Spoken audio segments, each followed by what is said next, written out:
What's up, guys? I'm back with another bash video, and today we'll discuss flow control using if, else, elif, and while statements. Now, if you've done any programming before, you know that these are all statements that operate on Boolean values. And a Boolean value just means that the condition can only resolve to one of two things. Typically, that'll be true or false, but in computer science, the true and false sometimes go by other names.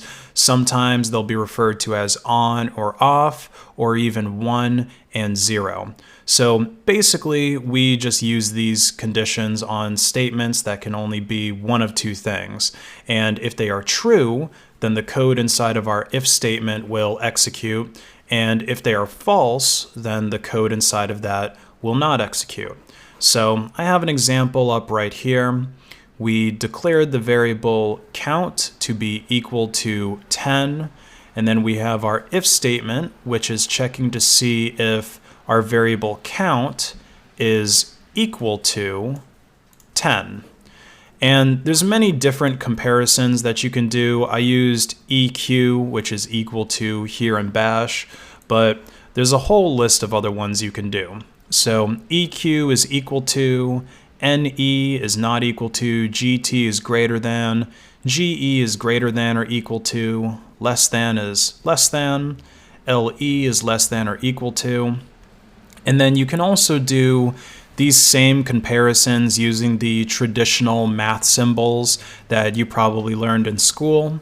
But whenever you're using these traditional math symbols in bash, you have to make sure that after the if, you use a double parentheses instead of using these square parentheses here.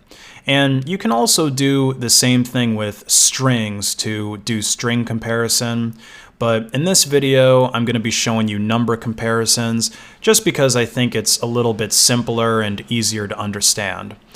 So we have our if statement, checking to see if count is equal to 10. And we have this then, which is going to tell bash what you want it to do inside of this then and then fi block. And the fi just stands for finish to let bash know that we're at the end of the block of code. And inside you see it's going to echo count is equal to 10.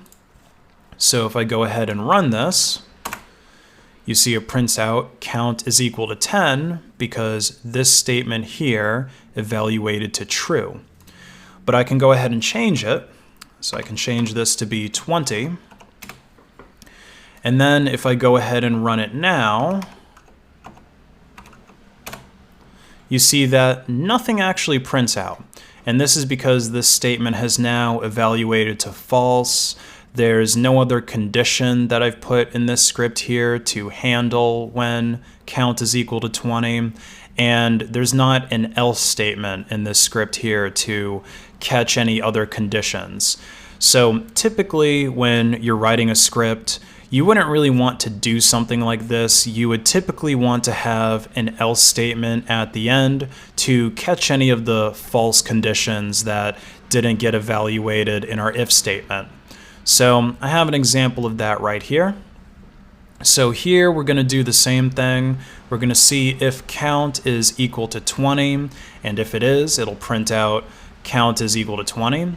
But if it's not equal to 20, meaning that this condition resolved to false, it's going to just say count is some value other than 20. So let's take a look at that here. And you see count is some value other than 20. Now, as I'm sure you noticed, our else statement doesn't really have any type of criteria for it to run other than for this if statement to just not execute.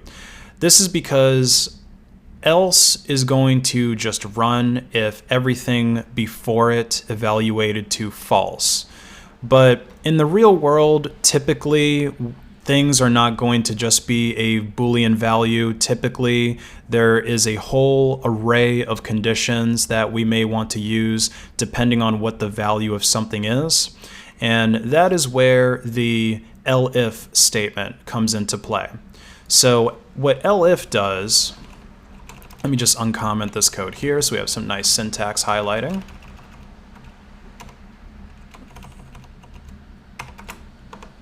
All right, so what Elif is going to do is allow us to catch when the condition is false, but let us supply another new condition to check for.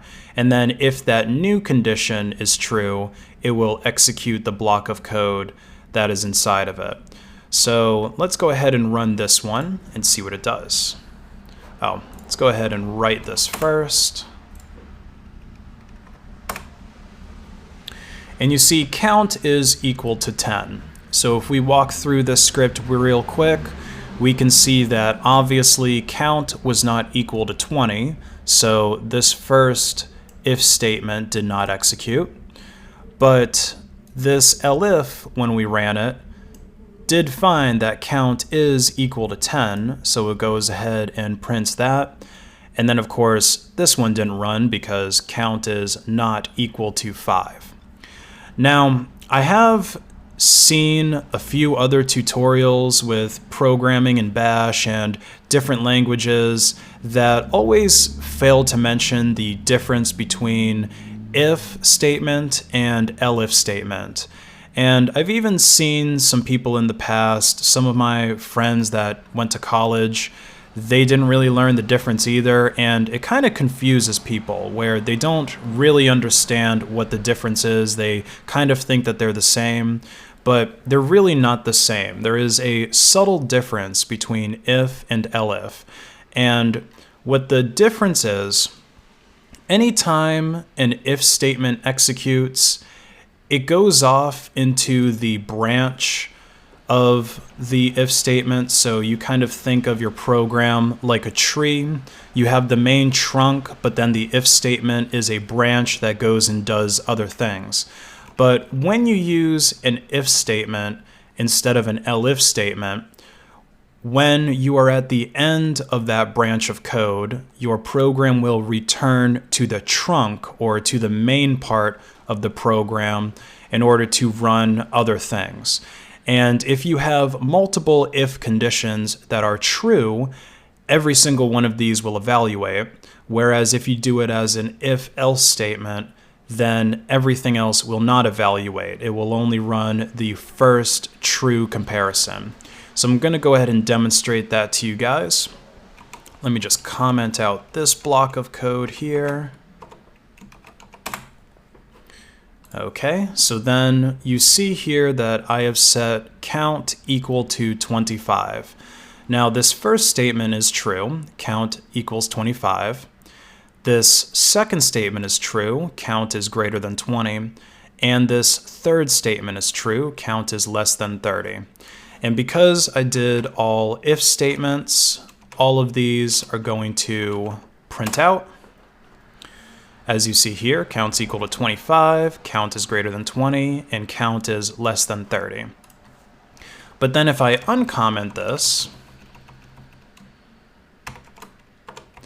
and uncomment my block where I do the elifs, you'll see that even though these are all the same comparisons we did up here and all of these are true, only this first one is going to actually evaluate. Let me demonstrate that for you. You see, count is equal to 25. So that is the difference between if and elif in a nutshell. Not really sure why they're not teaching that in colleges or why other tutorials don't cover it, but hey, I covered it for you guys. So now we're going to take a look at our last statement, which is the while statement. Now, while is very similar to an if statement, but the difference being that a while statement will continue to run until the condition evaluates to false.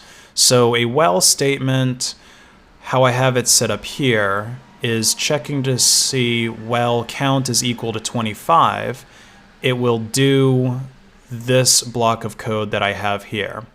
And you can see in my comments that I left in the script here, if you don't have some type of condition that changes your value for this well to evaluate as false, it's going to continue to run forever in an infinite loop, because up here we set count to 25, and until we do something within this script that changes the value of count is going to remain as 25, and it's going to continue to run. So let me go ahead and show you what that looks like. And you see it's just printing this out over and over again, and it's going to continue printing this forever until we do Control-C to interrupt the script. So keep this in mind whenever you are doing a while loop. You want to make sure that it's not something that's going to run forever, or if it is one of those rare times that you want something to run forever, you want to just be aware of what you are doing. But typically you're going to need to create a condition for your while loop to terminate. So I'm going to do that right now by having this statement here, which is just setting count equal to itself plus 1. So this is basically just adding 1 to count. And if I do that, you'll see that now it only prints out one time, because if we walk through what this script is doing, it's saying, well, count is equal to 25. Do what's in here. Well, count was initialized as 25. So it goes through and runs this one time, but inside of our while loop is also this statement to increment count. So it gets incremented and it goes down to the end where it says done, and then it comes back up and it says while count is equal to 25. Well, at this point, count is not equal to 25. Count is equal to 26 because we incremented it down here. So now this condition is false, and the script terminates. All right, guys, so that has been some basic flow control statements that you can use in Bash to make your scripts much more interesting and much more dynamic. I hope you found it helpful. If you did, leave a like on this video and share it with a friend or colleague who you think will also find it helpful. Peace out, guys.